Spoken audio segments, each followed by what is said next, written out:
So in life, there are moments when you stop and ask yourself, how did I get here? Like, why am I standing here? Well, this is definitely one of those moments for me. And I find myself going back to the beginning, back to my roots. I was born to incredible parents, amazing parents who served as doctors in the Indian Army. I was the firstborn. And as far back as I can remember, I made my parents very proud and happy 99% of the time. Okay, slight exaggerations of personal achievements are allowed from time to time, don't you think?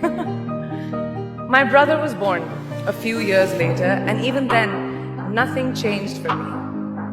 We were both given equal opportunities, and I want to emphasize this. I want to really emphasize this for you because I don't think a lot of people might understand that being equal might seem very normal. But where I come from, India, and a lot of developing countries around the world, more often than not, this is an exception. It's actually a privilege. My first experience of the glaring disparity between boys and girls came at a very, very young age. I grew up in a middle-class family with extremely philanthropic parents who constantly reminded me and my brother how lucky we were and how giving back to those who were less fortunate was not a choice. It was a way of life. Simple. I was 7 or 8 years old when my parents started taking me on these visits in a traveling clinic to developing communities around and villages around the city that we lived in called Bareilly. We were packed into this ambulance and my parents would provide free medical care to people who couldn't afford it. My job at the age of 8 was assistant pharmacist. So I would count all the medicines, put them in an envelope and give it out to patients, and I really took my job very seriously. Very seriously. But the more I went on these expeditions, the more I began to notice the simplest things that distinguished a boy from a girl or a man from a woman. For example, girls were pulled out of school when they hit puberty because they were considered ready for marriage and babies. That's 12 and 13, while boys still enjoyed their childhood. Or basic human rights such as healthcare were denied just because they were women. Let's call this whole experience trigger number 1 for me. Fast forward a few years and many, many triggers in between. Like a producer-director, for example, early on in my career, I must have been about 18 or 19, telling me that if I didn't agree to the ridiculous terms or painfully low salary in his movie, that he would just replace me. Because girls are replaceable in the entertainment business. That was a memorable one. Made me decide to make myself irreplaceable. But I think what really moved the needle for me and ultimately led me to create the Priyanka Chopra Foundation for Health and Education, and around the same time partner with UNICEF, was an encounter with my housekeeper's daughter.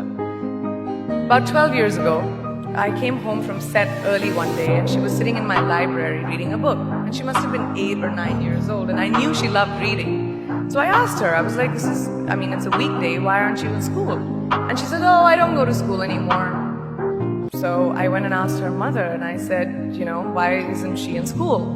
And her mom said that her family couldn't afford to send her and her brothers to school, so they chose the boys.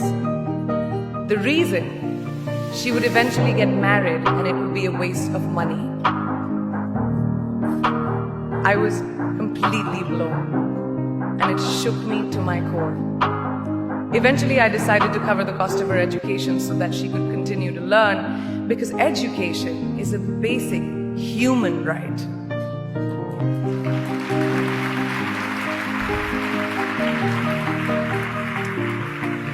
And a huge necessity, especially today.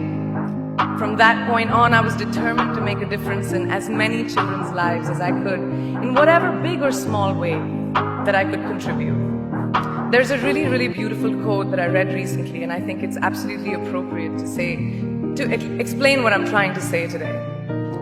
The hand that rocks the cradle, the procreator, the mother of tomorrow, a woman shapes the destiny of civilization. Such is the tragic irony of fate that a beautiful creation such as a girl child is today one of the gravest concerns facing humanity.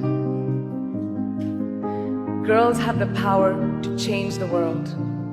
It is a fact, and yet today, girls are more likely than boys never to set foot in a classroom, despite of all the efforts and progress made over the last 2 decades. I'm just going to give you a stat, more than 15 million girls of primary school age will never learn how to read or write compared to 10 million boys. Primary school, it's the beginning of our future. Over the last 11 years, I have witnessed firsthand the incredible work that UNICEF does for children around the world, especially victims and survivors of child marriage, displacement, war, sexual violence. But there is still so much work to do. And for me, that is the fuel to my fire. The reason I'm so committed to this cause, and that is where my passion stems from, because I know that a girl's education not just empowers families, but communities and economies. A result of her education, we all do better. It's just as simple as that. As entertainers and influencers sitting in this room, I feel that it's our social responsibility to be a voice for the voiceless, which is why I applaud each and every woman in this room for being such a badass.